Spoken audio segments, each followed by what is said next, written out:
Hi viewers, welcome to our channel. ప్రస్తుతం మనతో పాటు దాము బాలాజీ గారు సీనియర్ జర్నలిస్ట్ ఉన్నారు. వారితో ఒకసారి మాట్లాడదాం. సార్ నమస్కారం సార్. నమస్తే. సార్, డింపుల్ హయాతి టాలీవుడ్‌లో హీరోయిన్. తను ఎప్పుడు కూడా వివాదాల్లో చిక్కుకుంటూ ఉంటుంది. ఇప్పుడు మరొక వివాదంలో చిక్కుకున్నట్టుగా తెలుస్తుంది. ఆమె పైన, ఆమె భర్త పైన కేసు నమోదైనట్టుగా తెలుస్తుంది. అసలు ఏం జరిగింది? మరి ఏంటి వివాదం? మరి ప్రతిసారి ఈమె ఈ విధంగా వార్తల్లో నిలవడం చూస్తున్నాం. సో, ఇప్పుడు దీనికి సంబంధించి ఎటువంటి వివరాలున్నాయి సార్? ఏంటి ఆ గొడవ? ఇప్పుడు ఆల్రెడీ 'డింపుల్ హయాతి' హీరోయిన్ తెలుగులో. ఆమె 'కిలాడి', 'రాంబాణం' అలాంటి సినిమాల్లో చేసింది. తర్వాత ఫస్టు ఆమెది వచ్చి 2017లో వచ్చిన 'గల్ఫ్' సునీల్ కుమార్ రెడ్డి డైరెక్షన్‌లో. దాంతో ఆమె ఇంట్రొడ్యూస్ అయింది. దాని తర్వాత 'యురేకా దేవి 2', తర్వాత 'గద్దలకొండ గణేష్‌లో' స్పెషల్ సాంగు 'జర్ర జర్ర' అనే సాంగు ఇలాగా చేసింది. దాని తర్వాత కొంత తమిళ్‌లో కూడా సినిమాలు చేసింది. అయితే ఆమె సినిమాల ద్వారా పాపులర్ అవ్వడం కంటే కూడా వివాదాల ద్వారా పాపులర్ అవ్వడం అనేది ఆ విషయంలో మనం చూసాం. హ్మ్. గతంలో కూడా ట్రాఫిక్ డీసీపీ రాహుల్ హెగ్డే ఆయనతో గొడవ పెట్టుకుంది అపార్ట్మెంట్లో పార్కింగ్ దగ్గర. ఆహ్, సో, ఆయన బయట నుంచి పార్కింగ్ ఇవన్నీ కూడా తీసుకొచ్చి అక్కడ పెట్టేసుకొని అడ్డుపడుతున్నాడు అవని చెప్పి పరస్పరం కేసులు పెట్టుకున్నారు, గొడవలైంది. హ్మ్. ఇవన్నీ చూసాం మనం. అప్పట్లో ఆమె తరపున అడ్వకేట్ కూడా డేవిడ్ అనుకుంటా అతను. తర్వాత పెళ్లి చేసుకున్నట్టున్నాడు. హ్మ్. సో, అప్పట్లో ఆయనే అడ్వకేట్ ఎక్కువ సార్లు మాట్లాడడం అవన్నీ మనం కూడా చెప్పుకున్నాం గతంలో. సో, అంటే ఆమె కొంత అంటే ఒకటి అపార్ట్మెంట్లలో గొడవలనేవి వెరీ కామన్ వస్తుంటాయి. పార్కింగ్ ప్లేస్‌లో గానీ, కామన్ స్పేస్‌లో గానీ వస్తుంటాయి. మేబీ ఈమె కొద్దిగా స్ట్రాంగ్ వుమెన్ లక్షణాలు ఉన్నట్టుంది. అందుకని గట్టిగానే అతను డీసీపీ అయినా కూడా పర్వాలేదనుకోని ఇది చేయడం. దాని తర్వాత ఈమె కారుని వాళ్ళు ఎక్కడంటే అక్కడ ట్రాఫిక్ పోలీసులు ఆపి చలాన్‌లేయడం అవన్నీ కూడా చేశారు. అంటే హ్మ్. డీసీపీ కూడా ఈమెను కొంత వేధించినట్టుగా అప్పట్లో వార్తలొచ్చాయి. ఆ తర్వాత మరి కాంప్రమైజ్ అయ్యారా? ఏం జరిగిందనేది సద్దుమణిగింది. ఓకే. అయితే ఇప్పుడు మార్నింగ్ నుంచి మళ్ళీ ఈమె వైరల్ అవుతుంది. దీనికి కారణం ఏంటి? ఆమె వెర్షన్ ఏంటి? బాధితులెవరు? ఈ విషయాల గురించి మాట్లాడుకుంటే ఇక్కడ ఒక హ్మ్, మన జూబ్లీ హిల్స్ పోలీస్ స్టేషన్‌లో ఒక కంప్లెయింట్ నమోదైంది. ఆ కంప్లెయింట్ ఇచ్చింది ఎవరంటే ప్రియాంక బెబర్ అనే ఒక అమ్మాయి. 22 ఏళ్ల అమ్మాయిది. ఆ అమ్మాయి రాయగడ జిల్లా, ఒడిస్సా. ఆ అమ్మాయి సెప్టెంబర్ 22న వీళ్ళింట్లో పని మనిషిగా జాయిన్ అయింది. ఈ జాయిన్ చేసింది ఎవరంటే సాయి గుడ్ విల్ సర్వీస్ అని ఒక ఏజెన్సీ. ఈ మధ్య పని మనుషుల్ని, మెయిడ్స్‌ని గూడా సప్లై జేయడానికి ఏజెన్సీలు ఏర్పడ్డాయి గాబట్టి, ఈ ఏజెన్సీలు ఏం జేస్తున్నారంటే ఎక్కువగా ఒడిస్సా నుంచి కావచ్చు, లేకపోతే నార్త్ ఇండియా నుంచి కావచ్చు, పని మనుషుల్ని తీసుకొచ్చి ఇక్కడ పెడుతున్నారు. హ్మ్. రెండోది ఇక్కడ నార్త్ ఇండియన్ ఫ్యామిలీస్ కూడా ఎక్కువున్నారు గాబట్టి జార్ఖండు, ఉత్తరాఖండు ఇలాంటి ఏరియాల నుంచి, బీహార్ నుంచి ఇలాగ వీళ్ళని తీసుకొచ్చి పెడుతున్నారు. అంటే ఈ మధ్య పని మనిషి అంటే ఏమి అన్ని పనులు చేయాలి. ఇంట్లో పనులు చేయడమే కాకుండా వాళ్ళకి కుక్కలుంటే కుక్కలను చూసుకోవాలి, పిల్లలుంటే పిల్లల్ని చూసుకోవాలి. ఆహ్, వంట ఒక్కోసారి వంట అవసరమైతే వంట చేయాలి. ఇలాగా మల్టిపుల్‌గా ఇంకా వాళ్ళ ఇంట్లోనే పెట్టుకుంటారు. వాళ్ళకి ఫుడ్ అది ఇస్తారు, సాలరీ ఇస్తారు. హ్మ్. ఇలాగ జరుగుతున్నాయి. అలాగే ఇప్పుడు ఈ సాయి గుడ్ విల్ సర్వీస్ ద్వారా ఈ ప్రియాంక బెబర్ అనే ఒక అమ్మాయిని 22 తారీఖున వీళ్ళ ఇంట్లో పెట్టారు. అయితే ఈ అమ్మాయి చెప్పేది ఇంకా మనకు వాళ్ళ వెర్షన్ అయితే ఇంకా బయటికి రాలేదు. హైతి వాళ్ళ వెర్షన్ ఏంటో మనకు తెలీదు. కాబట్టి మనం జడ్జ్ చేయలేము. ఒక వెర్షన్ మాత్రమే మాట్లాడుకుందాం. ఓకే. సో, ప్రియాంక వెర్షన్ ఏందంటే, అంటే పోలీస్ స్టేషన్‌లో ఆమె కంప్లెయింట్‌లో ఇచ్చింది వెర్షన్ ఏందంటే, ఆమె చేరినప్పటి నుంచి కూడా వీళ్ళు సరిగ్గా ట్రీట్ చేయట్లేదు. ఇద్దరు కూడా భార్యాభర్తలు డేవిడ్ అనే అడ్వకేట్ గాని, హైతి గాని హ్మ్. ఆమెని అబ్యూజింగ్‌గా చూడడం, ఆయన బూతులు తిట్టడం ప్రతిదానికి అది చేస్తున్నారు. కుక్కల్ని క్లీన్ చేయమని అవన్నీ చేస్తున్నారు. ఆ అమ్మాయికి అలవాటు లేదు. ఫస్ట్ టైము ఆహ్, ఇవన్నీ వచ్చింది. కుక్కల్ని ఎలా ట్రీట్ చేయాలో, ఈ డాగ్స్‌ని ఇవన్నీ తెలీదు ఆమెకి. సో, వీళ్ళు దాన్ని ఆ అమ్మాయి సరిగ్గా పని చేయలేదని బూతులు తిట్టడం, ఇవన్నీ చేయడం మొదలుపెట్టారనేది ప్రియాంక వెర్షను. హ్మ్. సో, అది మొన్న ఇంకా 29వ తేదీ అది ఇంకా గొడవ ఎక్కువైపోయి ఈమెని ముఖ్యంగా వాళ్ళ హస్బెండ్ ఆహ్, నా చెప్పుల విలువ చేయదు నీ లైఫ్. నువ్వేంటి నా ఎదురుగా మాట్లాడుతున్నావు అది ఇది అని అబ్యూజ్ చేశాడని, ఆ అబ్యూజ్‌నంతా అమ్మాయి సెల్‌లో ఆహ్, షూట్ చేస్తుంది ప్రియాంక. షూట్ చేస్తుంటే దాంతో ఆ అమ్మాయి మీద దాడి చేసి ఇద్దరు కలిసి ఆ ఫోన్ తీసుకొని లాక్కున్నారు. ఈ క్రమంలో ఆ అమ్మాయి బట్టలు కూడా లాగేశారు. ఆ అమ్మాయి ఆల్మోస్ట్ న్యూడ్ అయిపోయే పరిస్థితి ఉంటే దాన్నంతా కూడా హైత్ ఈ వీడియో తీసింది.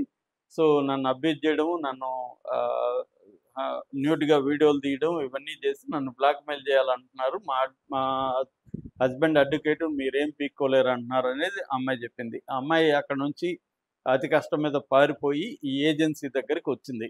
ఎందుకంటే ఏజెన్సీకే చెప్పుకోవాలి కాబట్టి అమ్మాయి.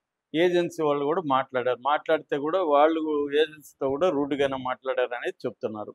సో దాంతో ఏజెన్సీ వాళ్ళు ఈ అమ్మాయిని తీసుకెళ్ళి అమ్మాయి చేత కంప్లెయింట్ ఇప్పించారు జూబ్లీహిల్స్ పోలీస్ స్టేషన్‌లో.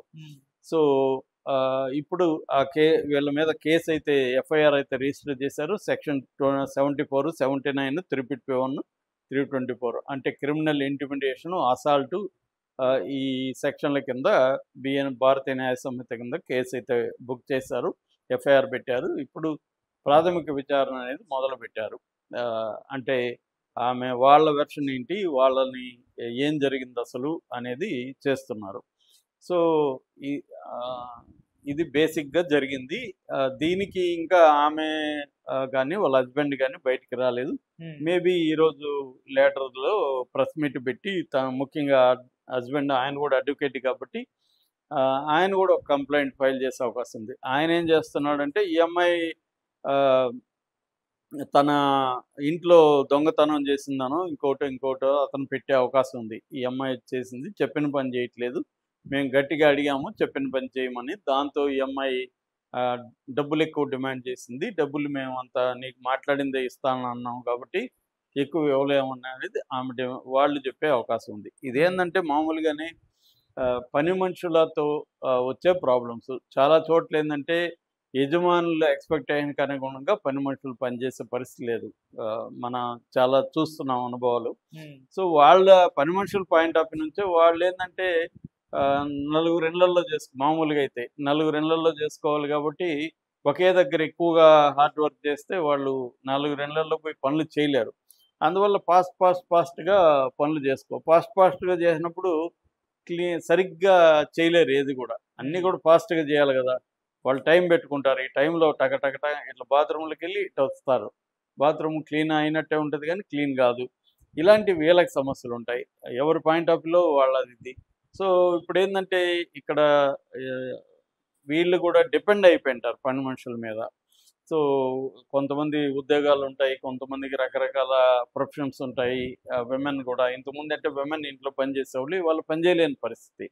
వాళ్ళు కూడా బయట ఉద్యోగాలు కావచ్చు, ప్రొఫెషన్స్ కావచ్చు ఉంటాయి. అందువల్ల పని మనుషుల మీద డిపెండ్ అయ్యారు. ఈ మధ్య కాలంలో ఇక్కడ పని మనుషులను పెట్టుకుంటే వాళ్ళతో ఏమన్నా రూడ్‌గా మాట్లాడితే వాళ్ళ బంధువులను వాళ్ళని వీళ్ళని తీసుకొస్తారు. గొడవలు అవుతాయని చెప్పి ఎక్కువగా బయట నుంచి తీసుకొస్తున్నారు. రెండోది ఇక్కడ వాళ్ళు ఇళ్లల్లో ఉండరు. వాళ్ళకి ఇండ్లు ఉంటాయి. వాళ్ళ ఇళ్లల్లో నుంచి వచ్చి పని చేసి వెళ్ళిపోతారు. సో ఇంట్లోనే ఉండాలి పని మనుషులంటే ఒరిస్సా వాళ్ళు, లేకపోతే బీహార్ వాళ్ళు, ఉత్తరాఖండ్, జార్ఖండ్ ఈ ఏరియాల నుంచి వస్తున్నారు. ఇక్కడ ప్రాబ్లమ్స్ ఏమంటే 2 రకాలుగా ఉన్నాయి. ఒకటి పని మనుషులు అక్కడి నుంచి వచ్చే వాళ్ళకి ముఖ్యంగా మగవాళ్ళకి క్రిమినల్ బ్యాక్‌గ్రౌండ్ ఉండడం, ఇక్కడికి వచ్చి ఒక్కోసారి వీళ్ళని చంపేసి లేకపోతే గాయపరిచి డబ్బులు, నగలు తీసుకొని వెళ్ళిపోవడం. ఈ మధ్య కూడా కూకట్పల్లిలో ఒక ఆవిడని అలాగా స్టీల్ సామానుకి సంబంధించిన ఓనర్ భార్యని చంపేసి ఇద్దరు అబ్బాయిలు పని మనుషులు డబ్బులు తీసుకొని గోల్డ్ తీసుకొని వెళ్ళిపోతే పట్టుకున్నారు వాళ్ళని. సో ఇలాంటివి విజయవాడలో కూడా ఒక ఇంట్లో వాళ్ళ ఎన్ఆర్ఐస్ వాళ్ళ మదర్ని ఇక్కడ పెట్టారు. ఫాదర్ని కొత్తగా చేరిన పని మనిషి అమ్మాయి వాళ్ళ లవర్ కలిసి అతన్ని చంపేస్తారు. ఇలాగ చాలా కేసులు వింటున్నాం. ఆ మధ్య కూడా వనస్థలపురం ఎక్కడో ఒక ముసలావిడిని పెట్టారు ఇంట్లో. ఇల్లుంది. వాళ్ళేమో కొడుకులు వాళ్ళు వేరే దగ్గర ఉంటారు. ఇల్లుంది కదా ఖాళీగా, ఇల్లు చూసుకుంటుందని ఈమెని అక్కడ పెట్టారు. ఆమె దగ్గర నగలుంది. అక్కడ పనిచేసే పని మనిషి వాళ్ళ అక్కడ కూడా బాయ్ ఫ్రెండ్ ఇద్దరు కలిసి ఆవిడని చంపేసి నగలు తీసుకెళ్లారు. ఇలాగా ఈ మధ్యకాలంలో పని మనుషుల వల్ల సఫరింగ్ అనేది వీళ్ళకి కూడా జరుగుతుంది. కొన్ని కేసులు ఇలాగ పని మనుషులను కూడా అబ్యూజ్ చేయడము, వాళ్ళు ఎక్కడో ఉంటారు కాబట్టి వాళ్ళకి ఇక్కడ లోకల్ స్టాండ్ ఏమి ఉండదు కాబట్టి వాళ్ళని ఏమన్నా భరిస్తారని చెప్పి వాళ్ళతో అబ్యూజివ్‌గా బిహేవ్ చేయడం అనేది జరుగుతుంది.